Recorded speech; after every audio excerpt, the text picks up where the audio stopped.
Back here at home, Grammy-nominated rapper Rod Wave, he was arrested in Atlanta on Friday on drug and weapons charges. What if the track that's been blasting on every playlist suddenly gets pulled from every streaming service and the artist behind it is hauled off the street?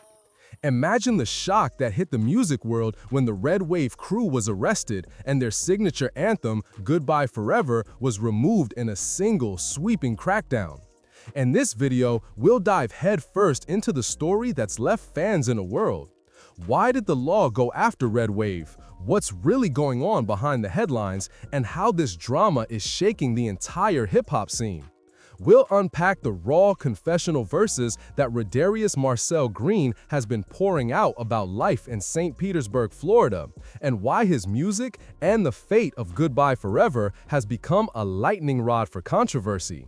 From the gritty streets of St. Petersburg to the flash of police lights, we'll trace every twist and turn, bring in exclusive clips, and answer the burning question: what does this mean for the future of Red Wave and for artists who risk everything for their art? Stay tuned, because this isn't just a headline, it's a turning point in the culture of today's music. Life, like a wave, rises and falls, carrying the weight of pain and the promise of hope. That pulse, that ache, is what fuels the music Rod Waves pours into every track. In those bars, he doesn't just talk about beats, he spills the truth of everyday existence. The rhythm carries the highs and lows of a life that never stays flat, always shifting, always relentless. When you hear his words, you can feel the breath of a city that never sleeps, the whisper of streets that hold secrets, and the relentless desire to find a way forward. Rodarius Marcel Green, known to his crew as Rod, first breathed life into the world on August 27, 1998, in St. Petersburg, Florida. A small town that's often overlooked, St. Pete was the crucible where his narrative was forged. Growing up there was nothing like being raised elsewhere. The neighborhood's cadence, the rhythm of the waves, and the echo of its voices shaped the unique identity that would later ripple across his music. St. Pete wasn't just a backdrop. It was a character, a silent mentor, teaching him that the world could be both a mirror and a battlefield. From the earliest memories, Rod saw differences in how people spoke, how they moved, how they faced the world. He noticed that the rhythm of his own words set him apart, that his perspective carried a different beat. When I walk around, I feel different, he says. I talk differently, I say things that don't fit the crowd. I'm not just speaking, I'm writing my own story.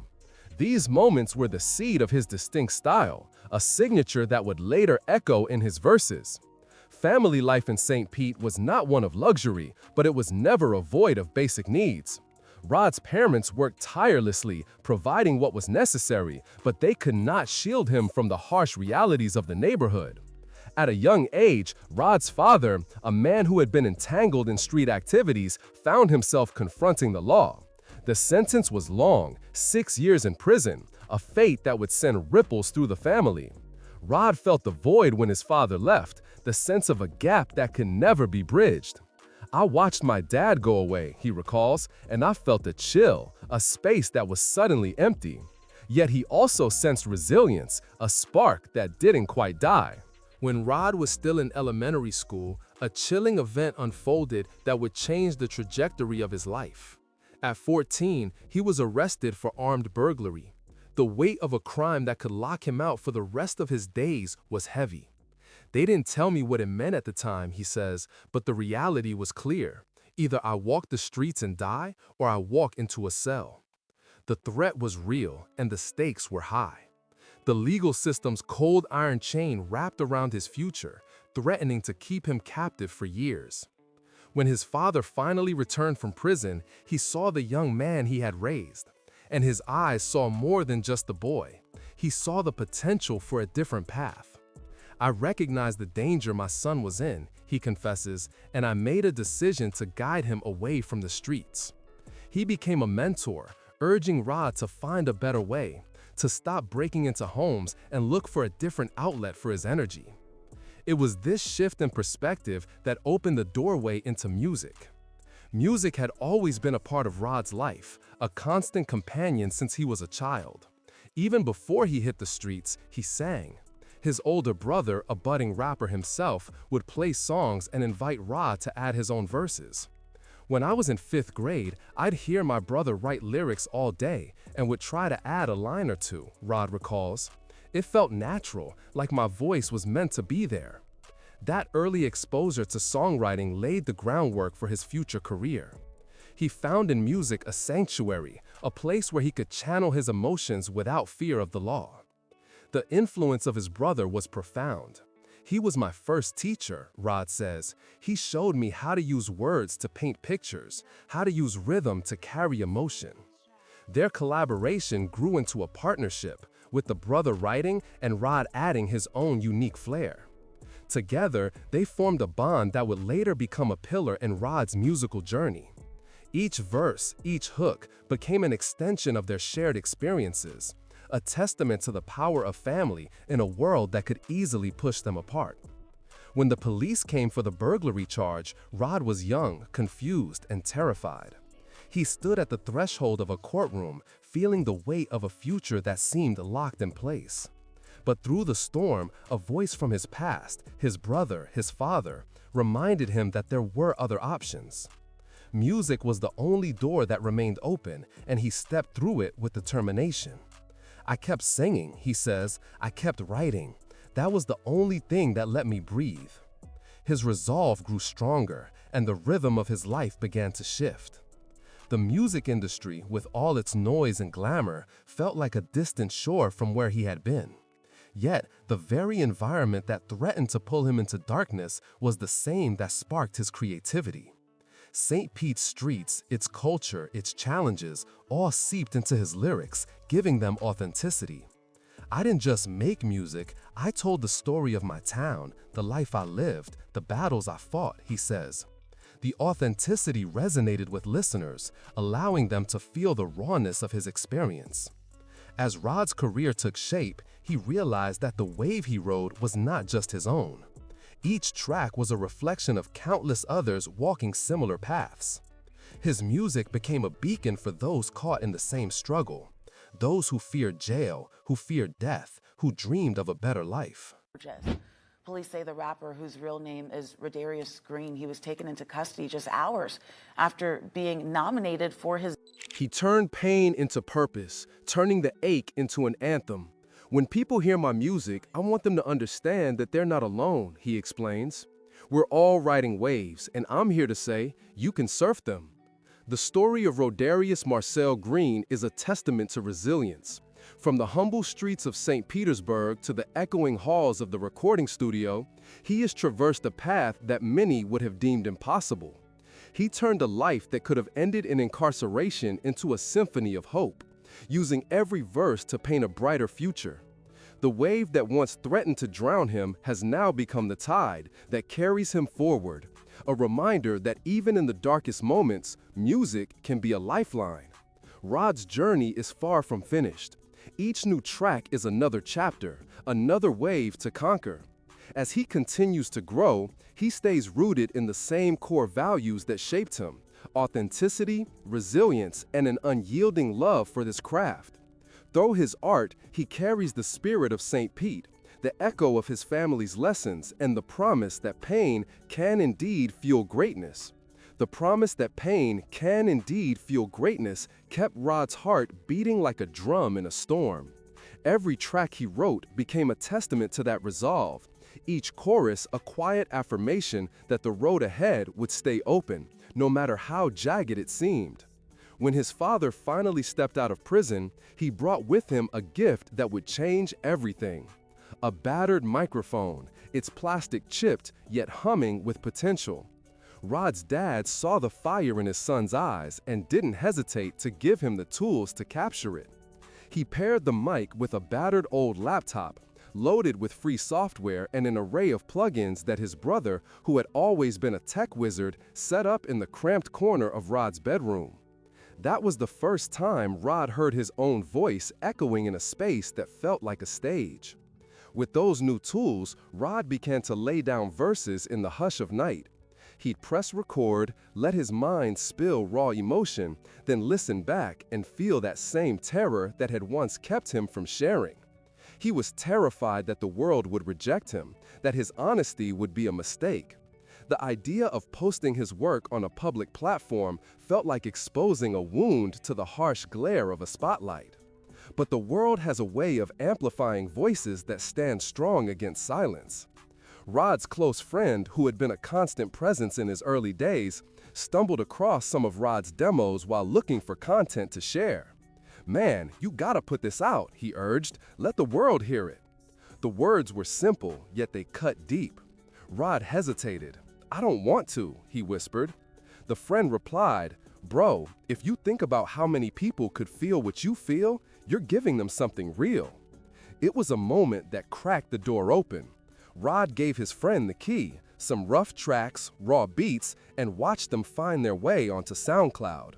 The first spark of recognition hit when a handful of those tracks began gaining traction in the local scene. Heads turned, conversations erupted, and soon a track called Heartbreak Hotel began to circulate. The song's melancholy lyrics and haunting hook struck a chord. Within days, the YouTube count began to climb, likes poured in, and the numbers on the screen grew like a tide. The city began to whisper about the boy from St. Pete who could turn a heartbreak into a symphony. Even in Atlanta, a niece of Rod's friends sang about how the music struck her in the heart, sharing that the song Heartbreak Hotel and the second track, Mama Said I, were her favorite. By 2016, Rod had released his first mixtape, Rookie of the Year. It was a raw, unfiltered collection that reflected his journey. The next year, Hunger Games followed, a mixtape that showed growth, more polished production, tighter flows, and deeper storytelling. It was this second mixtape that caught the attention of Alamo Records. The label saw the potential for a rising star who could bring authenticity to the mainstream. In 2018, Rod signed with Alamo, and a new chapter opened. Suddenly, studio sessions were no longer a dream, they were a reality. Production budgets increased, collaborators lined up, and his name began to appear in conversations that once seemed out of reach. 2019 brought another breakthrough. The mixtape released that year featured a track that would change his life forever, Heart on Ice. The song's melancholic hook and vivid imagery climbed the charts, peaking at number 25 on the Billboard Hot 100. The millions of views on YouTube were a testament to the song's universal appeal. That success set the stage for touring. Rod joined Kevin Gates on tour, sharing the stage with a legend. And in May that same year, he performed at Rolling Loud in Miami, an experience that had once felt like a distant dream. The roar of the crowd, the energy pulsing through the venue was everything he had imagined and more. The experience was a mixture of nerves and exhilaration. He felt the weight of expectations, yet he also tasted the power of being part of a moment that would be remembered. The following years saw his name become synonymous with mainstream success. His debut album, Ghetto Gospel, peaked at number 10 on the Billboard 200, a clear sign that he had crossed the threshold. Pray for Love followed, reaching number 2, an achievement that placed him among the top tier of artists. Songs such as Rags to Riches entered the Billboard Hot 100, further cementing his presence. At the height of his popularity, the release of the project Last Lap broke records, showing that his trajectory was not just upward, it was accelerating. Critics, fans, and industry insiders watched in awe as he continued to refine his sound, blending lyrical depth with melodic hooks.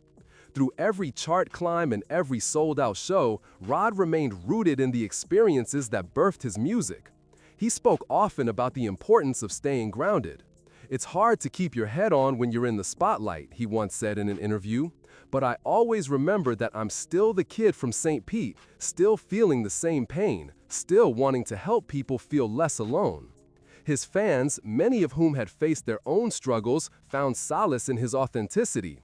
Yet the road of a rising star is not devoid of obstacles. In early 2024, a wave of rumors began circulating. A local news report had announced that Florida rapper Rod Wave had been arrested on drug and weapon charges in Metro Atlanta.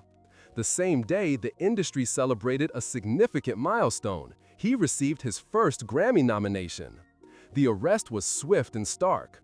Police pulled Rod over on Howell Mill Road after noticing him speeding through a stop sign. Investigators found suspected marijuana, other substances, and a firearm in the car. His very first Grammy Award. This isn't Green's first run-in with the law. He was also arrested last May in Atlanta on 13 charges, including aggravated assault. We've reached out to Atlanta police to get more information about this latest. The charges included possession of a firearm or knife during the commission of a felony, possession of Schedule II and Schedule V controlled substances, and reckless driving. He was booked into the Fulton County Jail that same evening. The news stunned fans worldwide as images of the arrest appeared across social media feeds. It was a moment that could have been devastating for a career that had already seen so much acclaim. Rod himself was left in a state of shock and disbelief. His team, led by Alamo's A&R manager, tried to navigate the legal labyrinth that unfolded. He was denied release on bail, as the court deemed the case to be of significant severity. His family was pulled into the storm, each member grappling with the paradox of a father's hopes and a son's fall. In the days that followed, the narrative unfolded. He was charged, he was held, and his fans awaited the court's decision with bated breath. Rod's arrest did not come without an emotional backdrop. The day's events were a harsh reminder that the very substance that gave him a voice could also be the source of his downfall. He found himself staring into a jail cell, surrounded by concrete walls and the muffled hum of the city's night. The realization that the same fear that had once kept him from releasing his music now kept him behind bars was a stark irony. Yet Rod's earlier words, "You can't let your past define your future," remained a rallying cry. He turned the moment into a conversation about accountability, about the importance of confronting the darker corners of one's life. He later spoke to a close friend who had accompanied him to the police station that night.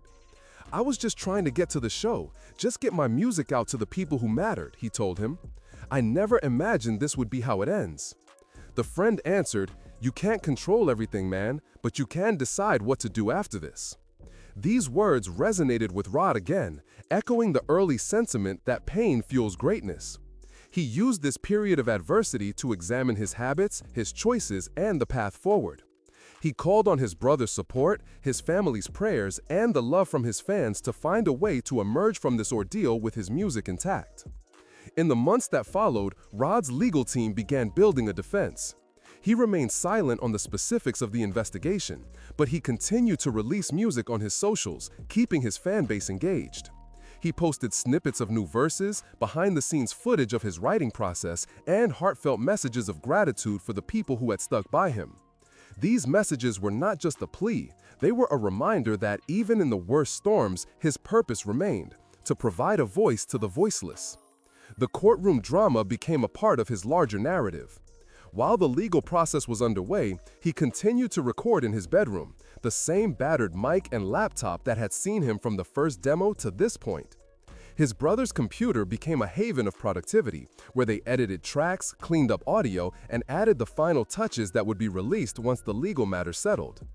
Even as he prepared new music, Rod kept a journal, an unfiltered diary of thoughts, fears, and triumphs. That journal became a living document, a testament to his resilience. Through all this, Rod's fan community became a chorus of support. Artists from across the country sent messages of solidarity.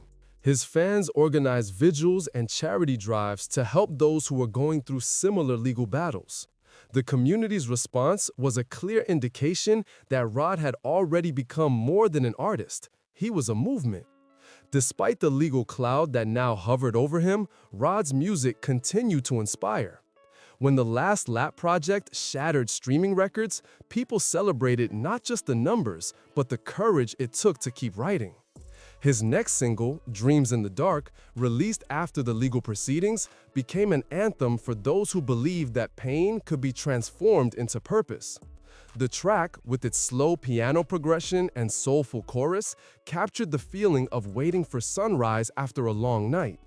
Fans sang along, recognizing the narrative of struggle and hope that was so close to their own experiences.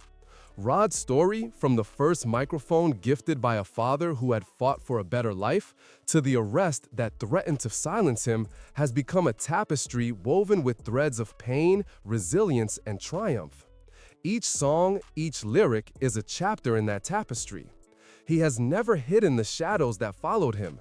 Instead, he has turned them into bridges, letting people cross into a space where they are not alone. The recent arrest, arrested for drug and weapon charges, booked into Fulton County Jail, occurring on the same day he received his first Grammy nomination, will undoubtedly shape the next chapter of his life. The legal hurdles, the courtroom battles, the scrutiny of the press, all of these are challenges that he will face with the same calm determination that has characterized his career.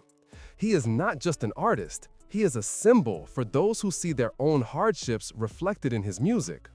Rod Wave's journey proves that the promise that pain can fuel greatness is not just an abstract idea.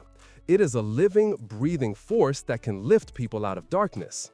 As he faces the storm ahead, the music he creates will continue to resonate, carrying with it the hope that, even when the world feels oppressive, the human spirit can rise. The recent arrest, arrested for drug and weapon charges, booked into Fulton County Jail, occurring on the same day he received his first Grammy nomination, will undoubtedly shape the next chapter of his life. The juxtaposition of those two events was almost cinematic.